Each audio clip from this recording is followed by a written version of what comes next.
મારું નામ શોભાન છે. હું ધોરણ 7 માં અભ્યાસ કરું છું. હું આજે આ પ્રાર્થના સભામાં એક પુસ્તક લઈને આવ્યો છું. તેનું નામ છે જીવન વિજ્ઞાન. તેના લેખકનું નામ છે ડૉક્ટર ભરજી એચ સોમૈયા. તેના કુલ 78 પેજ છે.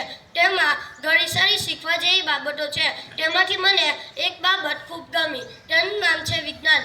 ગૌતમ બુદ્ધે કહ્યું છે, ગ્રહો, ઉપગ્રહો અને નક્ષત્રો તરફ મીટ માંડવી, તારાઓની ગોઠવણી અનુસાર ભાગ્ય દુર્ભાગ્યની આગાહી કરવી એ જૂઠ અને છેતરપિંડી છે.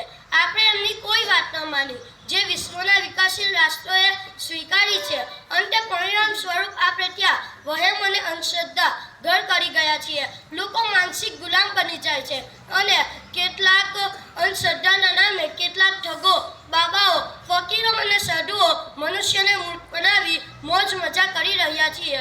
ભારતના બંધારણ સમયે વિજ્ઞાનના અભિગમનો સ્વીકાર કંઈ એમને એમ નથી કર્યો.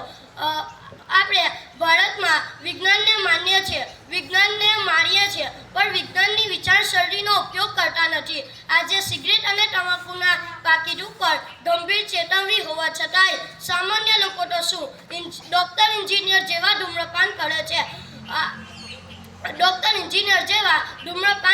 છે.